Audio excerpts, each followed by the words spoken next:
Bayern Munich against Salzburg, 1-0. Bayern Munich are not right now, as Derek Zoolander would say, so hot right now. They're really not that great. Julian Nagelsmann against Matthias Jessler. Salzburg, by the way, only picked up 1 point on the road in the group stages. But Bayern's injury list, I mean, Tolisso, Manuel Neuer, Alphonso Davies, Goretzka.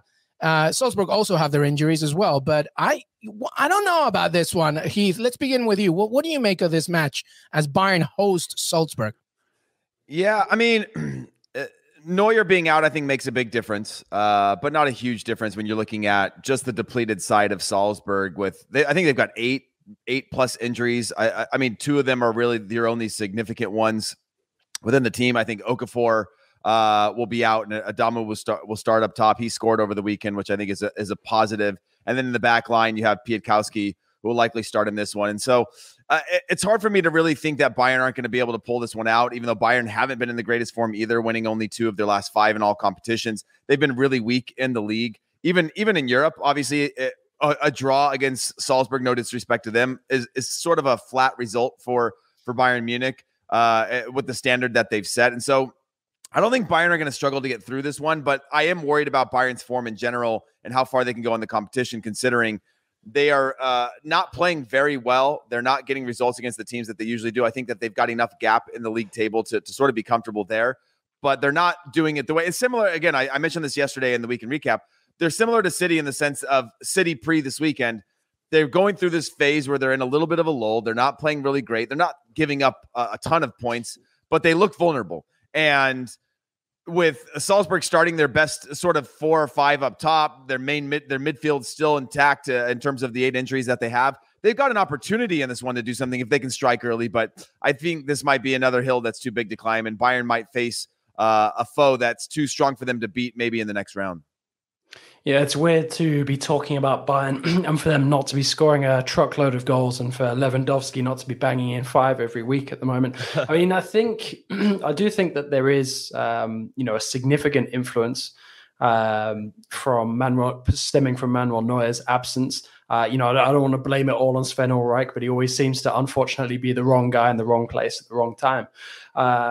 But Bayern overall, they're just a lot less fluent. I mean, I think that's part and parcel as well of when you're, such a forward-thinking coach as Julian Nagelsmann. He's coming in trying to, stamp his ideas on this squad. It's going to take time. It's going to take, the best part of a season or so for that to really happen, for the players to buy in. But, I think that Bayern,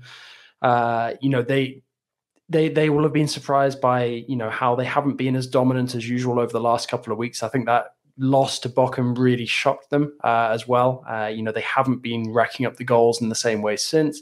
And I still think that despite some of these absences on the Salzburg side, I still think that they could run them close. And that's why in my prediction, I went for only Bayern winning 1-0 to advance, because I think that this is one that could potentially even go sort of beyond the regulatory 180 minutes. Because I don't know, Bayern, they don't seem to be feeling that comfortable. I mean, like he said, if they get the early goal, then perhaps it'll be a different story, but I'm not sure they will. For Salzburg, they know that history is on the line. They've already done so much this season, so many positives.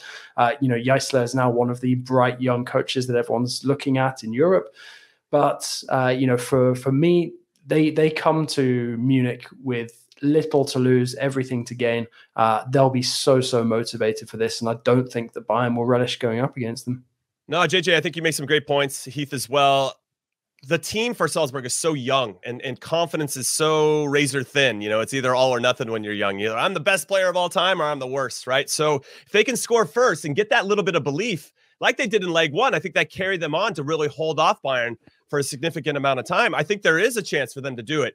But as Heath mentioned, there are some significant injuries. And I'm looking less at Okafor, who I do think is important, but Adeyemi came in and scored in the first leg when he replaced him in leg 1. So I think he's got a little confidence, and as he said, he scored on the weekend. But Piatkowski in the back, they're missing 2 of their normal center backs, either their starter or their Ongueni or Soleil, kind of the guy that usually backs them up. And Piatkowski's 21 years old. He's only made 1 sub appearance in 7 Champions League games. He's only played in 9 out of 21 Austrian Super League games. Austrian Bundesliga, excuse me.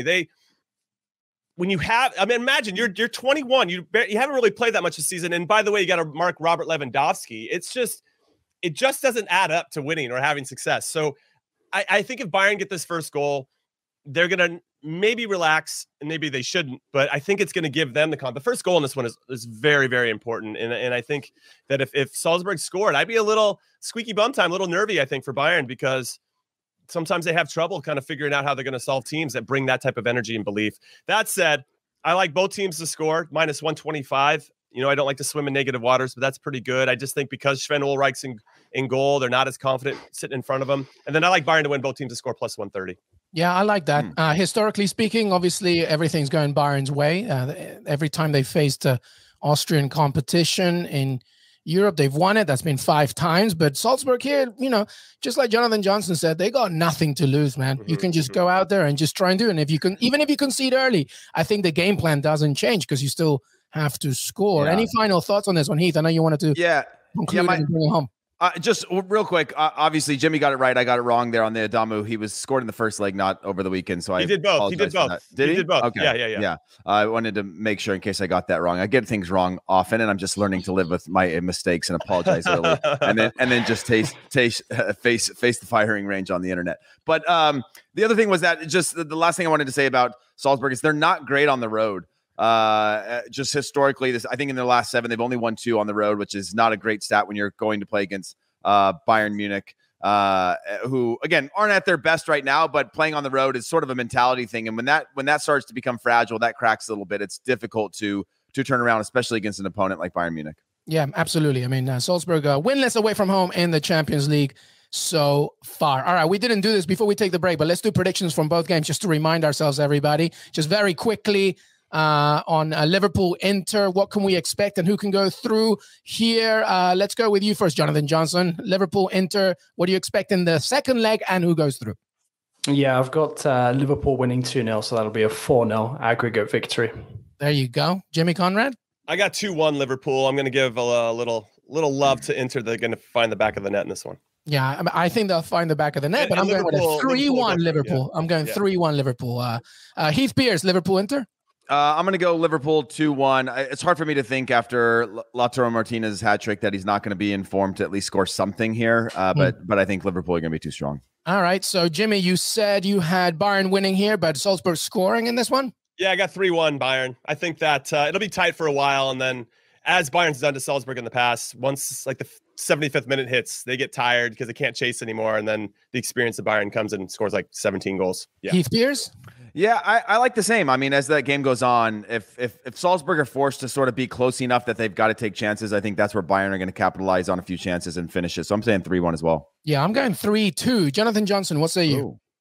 Man, I'm going 1-0, so another one goal victory for Bayern. But the worst advertisement, the worst advertiser of Champions League ever. I was tempted by the 2-1 Bayern. But as Jimmy said, I don't like swimming in dangerous waters, so I'm going to stick to my guns, and I'm going to say that Bayern are going to continue to struggle here. They'll go through, but I just don't think it'll be all that convincing.